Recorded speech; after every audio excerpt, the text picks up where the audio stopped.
여러분 안녕하십니까? 김항식입니다. 교육대 사범대를 준비하는 수험생 여러분, 이제 자소서 다 완성하셨죠? 제출하기 시작합니다. 저에게 마지막까지 점검을 받으려고 보내오는 여러분, 제가 전체적인 내용은 수정해 드릴 수 없고 한두 줄 정도의 문맥적 정황에 맞게 수정해 드리는 것은 할 수 있습니다. 그런데 제가 여기서 말씀드리고자 하는 것은 1번, 2번, 3번은 배우고 느낀 점을 기술하는 것인데 4번 문항에는 배우고 느낀 점을 기술하라는 것이 없다는 거 꼭 좀 기술하시고요. 특히 4번에 초등교사의 자질을 이야기할 때는 간결하게 해달라고 했습니다. 제가 생각하는 초등교사의 자질은 이거다. 그리고 왜 그거라고 생각하는지 이유 근거를 살짝 대주고 그것을 위해서 어떻게 노력해 왔는지, 즉 그 자질을 위해서 여러분들은 고등학교 3년 동안 어떤 활동을 하면서 노력했는지를 쭉 기술하면 되고요. 이제 두 번째, 또 이것을 자질이라고 생각한다면 그 밑에 역시 간단하게 이유 근거를 대고 또 다른 활동을 작성을 해서 이렇게 이 학생은 이것을 준비했구나라고 하는 것을 보여주면 되는 것입니다. 그래서 초등교사 자질은 이거로구나. 이게 바로 4번입니다. 그리고 이제 제일 어려운 것이 일부 대학에서 우리 대학에 합격해야 할 당위성 이야기할 때 여러분 그냥 서두에 이야기해 줬으면 좋겠습니다.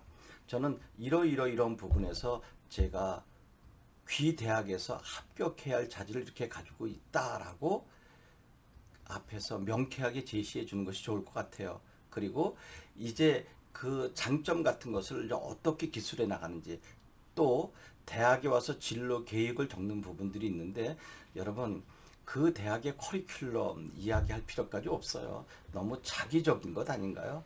여러분 입학하기 전에 그 대학의 커리큘럼을 어떻게 한다고 1학년 때, 2학년 때, 3학년 때, 4학년 때는 이렇게 하겠다라고 합니까?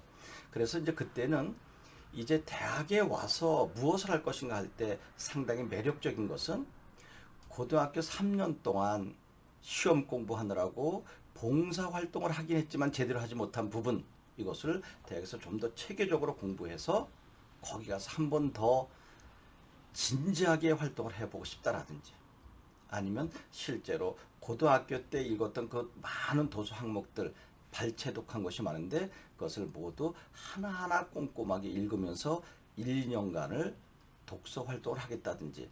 여러분 전문 서적만 너무 이야기할 필요 없어요. 전문적인 것은 평생 할 거거든요. 그러니까 내가 전문으로 하는 것 이외에 다양한 교양 독서를 2년 정도 도서관에서 가능한 한 체계적으로 책을 읽어보겠다.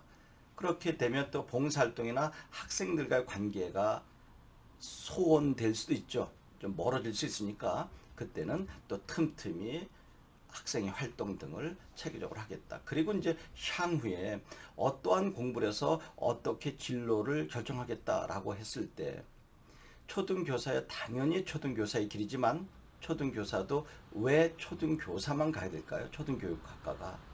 초등교사 하면서 다른 일도 많은 일을 할 수 있잖아요. 뭐 장학사의 길을 갈 수도 있고 연구관의 길을 갈 수도 있고 뭐 또 다른 교육을 받아서 그 다음으로 갈 수도 있고 이제 이런 것들을 4번에 적어주었으면 좋겠습니다. 그리고 이제 마지막으로 여러분 정서법, 분명히 여기서 교정을 해주는데도 여러분 나름대로 고집이 많은 것 같아요. 특히 보다라고 하는 말 두 가지입니다. 내가 공부하기보다는 그랬을 때는 공부하기보다가 비교 부사격 조사니까 앞에 말을 꼭 붙여 쓰고요. 나는 이곳을 이렇게 했고 보다 빠르게 하려고 할 때는 보다는 부사기 때문에 띄었어야 된다는 것. 그리고 뿐만 아니라 라고 하는 부분은 뭐뭐할 뿐만 아니라 할 때 뭐뭐할 뿐 이때는 띄었어야 줘야 되는 거예요. 이때 뿐은 의존명사고 많은 보조사가 되는 것이고요. 공부뿐만 아니라 했을 때는 공부뿐 그랬을 때는 조사가 된다는 것. 그래서 붙였어야 된다는 것. 이것도 많이 틀립니다. 그 다음에 이제 제일 많이 틀리는 게 밖에죠. 나는 공부할 수 의존명사죠. 그 다음에 밖에 없었다 할 때 밖에는 수 다음에 붙였어야 되는 거예요. 그때는 보조사로서 만분의 의미를 가지고 있는 거거든요. 그래서 제가 수능 강의할 때도 항상 이야기하죠. 창밖에 안 보인다 그러면 창 밖에 이렇게 띄웠으면 창 저 너머가 어두워서 또는 가려서 안 보인다는 뜻이고요. 창밖에 붙여 쓰게 되면 창밖에 안 보인다 그러면 그때 밖에는 조사가 되는 거죠. 창만 보인다는 소리입니다. 대형 유리로 이루어진 건물, 집인데 창문만 보인다라고 하는 것이죠. 이런 것들 여러분 틀리면 좀 곤란하지 않을까요? 이게 바로 옥의 티가 되는 것입니다. 이것도 옥의 티가 아니라 옥의 티입니다. 여기 하얀 것에 티가 묻었다는 것이죠. 이런 것들 꼭 좀 기억을 해 두시기 바랍니다. 그래서 나중에 기회가 되면 자소서에서 틀리기 쉬운 정서법을 제가 한번 강의를 해보려고 하는데 시간이 없는데 어떻게 될지 모르겠습니다. 여러분 제출하기 전에 마지막 한 글자도 틀리지 않게 최선을 다해서 섬세한 그리고 정성스러운 자소서로 제출되었으면 좋겠습니다. 여러분 고맙습니다.